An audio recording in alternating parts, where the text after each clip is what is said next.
Picture this. It's 1882. The fate of an entire nation, Egypt, is about to be decided. Not over months or years, but in a single, decisive battle. And get this, it was all over in less than an hour. So how on earth does that happen? How is a war for a country won in less time than it takes to watch a TV show? Well, the answer is this incredible mix of a complete military stalemate, a massive gamble, and one of the most daring surprise attacks you've ever heard of. Okay, so when the British forces first landed under their commander, General Garnet Wolseley, they basically ran straight into a brick wall. The Egyptian army, led by the nationalist leader Ahmed ʻUrabi, had dug in and prepared one heck of a defense. They were not moving. ʻUrabi had done a masterful job fortifying a place called Kafr el-Dawar, which completely blocked the most obvious route to Cairo. For 5 solid weeks, every single British attack was beaten back. They were totally, completely stuck. And if you just look at the numbers, you'd think the Egyptians had this in the bag. ʻUrabi had more troops, and they were all dug into these heavily fortified defensive positions.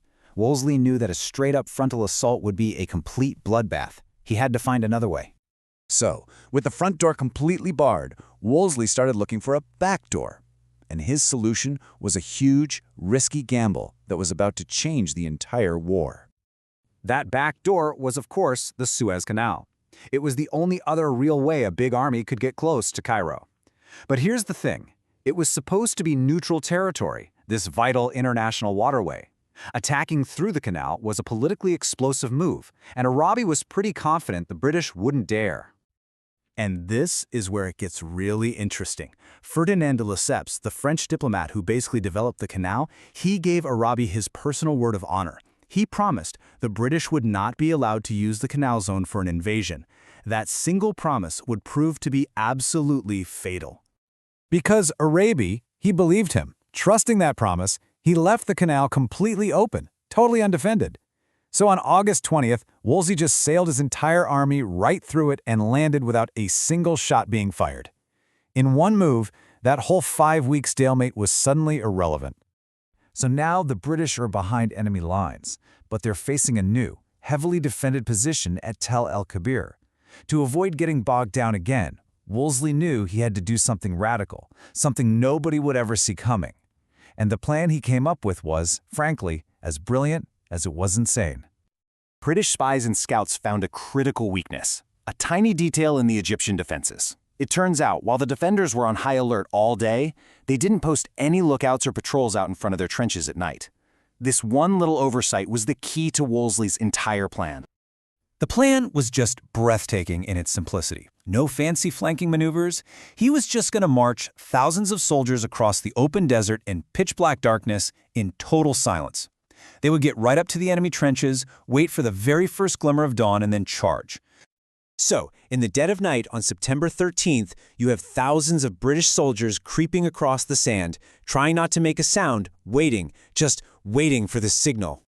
The speed of what happens next is just mind-blowing. At 5:45 a.m., as the sky is just starting to lighten up, an Egyptian sentry finally spots this huge shadow of an army just a few hundred yards away and fires a shot.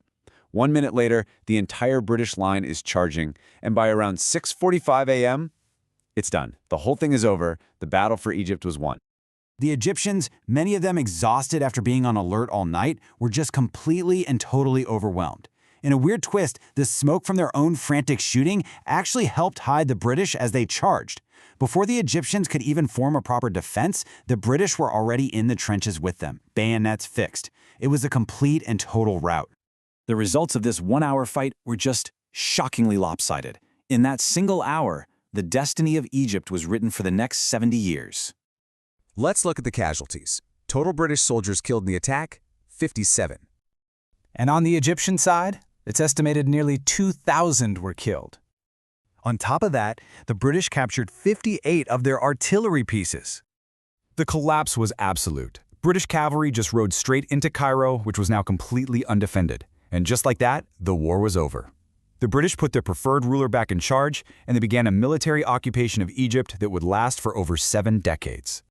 And all of this leaves us with one final thought, right? Wolseley's night march was a huge gamble. A single misplaced footstep, a cough, a horse getting spooked, any of it could have led to a total disaster. But you know, ʻUrabi made a gamble too. He gambled the entire defense of his country on one man's word of honor. It really makes you wonder, which one of them took the bigger risk?